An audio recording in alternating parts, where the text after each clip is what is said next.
তাই মা তোমাদের সকলকে অনেক অনেক ধন্যবাদ। তিরপাল সুদম দেয় না, পায়ে ধরেছে সুদম। কার পায়ে হাতে ধরেছিলেন? প্রধান পঞ্চায়েতের প্রধানের পায়ে হাতে ধরেছিলেন বর্ষায় একটা ত্রিপলের জন্য। দেন না। আচ্ছা আচ্ছা আচ্ছা, উনি বলছেন যে তৃণমূলকে বা শাসক দলকে ভোট না দিলে অন্য কিছু সুবিধা, সরকারি সুযোগ সুবিধা পাবেন না। আমরা যদি ভোট দিই না, ভোটটা পেলাম কি করে?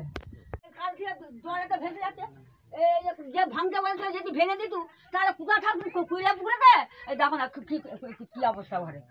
এই এই অবস্থাতে থাকা যায়? হ্যাঁ, কি আছে কি আছে? পাতা ত্রিফল, তাই একটা ত্রিফল মাঝে ত্রিফল সুদম দেয়নি। আমাদেরকে আশীর্বাদ করবে। তোমরা ভালো থাকলে আমার নেত্রী ভালো থাকবে, আর আমার নেত্রী ভালো থাকলে আমরা সবাই ভালো থাকবো। ত্রিফল সুদম দেয় না, পায়ে ধরেছে সুদম। পঞ্চায়েত ঘর জল পড়ছে, চারদিকে জল পড়ছে, এবার ভিজি পঞ্চায়েতকে যে বলেছি, বলে কেন তোমার সিপিএমকে ভোট দিতে? যারা বলে যে 12 বছরে কি হয়েছে, তাদের কাছে জানতে চাই যে 34 বছরে কি হয়েছিল। সিপিএম যেত, একটা খালি জমি থাকতো, একটা লাল ঝান্ডা লাগিয়ে দখল করে নিয়ে বলতো সিপিএম এর জমি। পঞ্চায়েতকে যে বলেছি, বলে কেন তোমার সিপিএমকে ভোট দিতে? সিপিএম তো কত কাল উঠে গেছে, তাহলে তোমাদেরকে যদি ভোট দিলে আমরা কাকে ভোট দিয়েছি? তাহলে তার মা বাপকে দিয়েছিল না, তার মা বাপ ঘর করেছিল? আপনি আপনি কি চেয়েছিলেন যেটা দেওয়া হয় না? আমরা ঘর চেয়েছি। আর কি চেয়েছিলেন? একটা ত্রিফল চেয়েছি, বললে একটা ত্রিফল দাও, বলে ত্রিফল নেই, চলে যাও না ইয়াকে, সেখানে ত্রিফল তারা দিবে। তা আমরা সেই সিপিএম তাদের ভোট তো হাতে পায়েও ধরেছিলেন? হ্যাঁ, দেয়নি। যখনই যাচ্ছে তখনই মূর্তি দেখাচ্ছে, যখনই যাচ্ছে তখনই মূর্তি দেখাচ্ছে। দেখতে পেলেন বয়স্ক ঠাকুমা, 70 ঊর্ধ্ব বয়স, ঘাটাল মহকুমার ঘাটাল বিধানসভার অন্তর্গত মনোহরপুর পঞ্চায়েতের যিনি প্রধান, ওনার কাছে একাধিকবার গিয়েছিলেন, অনুরোধ করেছেন। ওনার অভিযোগ, ওনাকে বারবার বলার সত্ত্বেও ওনার বাড়ি যে মাটির ঘর রয়েছে, সেই মাটির ঘরে বর্ষাকালে একটা তিরপল চেয়েও কিন্তু পান না।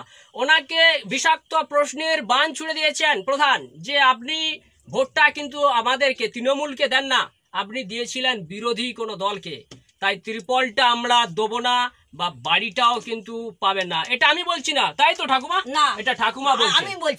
আমি বলছি আমাদেরকে বলছে তোমরা দাও ভোট, তাদেরকে দাও। তাহলে আমরা যদি ভোট দিইনি, তাহলে তোমরা এসে তোমাদেরকে দিচ্ছি, তাহলে আমরা তোমাকে গেনু আর তাহলে তোমাদেরকে দিচ্ছি, তাহলে আমাদেরকে দেখতে হবে না, সেসব হবে না। সাধারণ মানুষের সাপোর্ট সিস্টেম হিসেবে আমরা তথ্য পেশ করছি।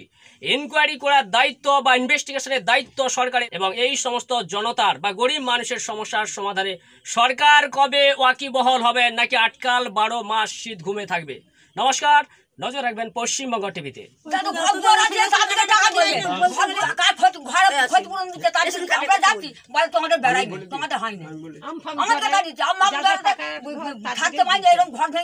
যে বলছি বলে তোমাদের বেড়ায় না, তাদের কাদের 2000 যাদের আছে বড় বড় বেটা আছে, 7 জন সব আছে, তাদেরকে দিচ্ছে, কিন্তু আমাদের বেলায় নেই।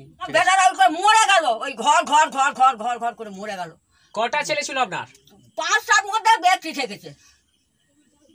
সবারই আশা ছিল যে একটা বাড়ি দেবে সরকার, পাকার ঘর দেবে, ওই আশা করে ভগবানের কাছে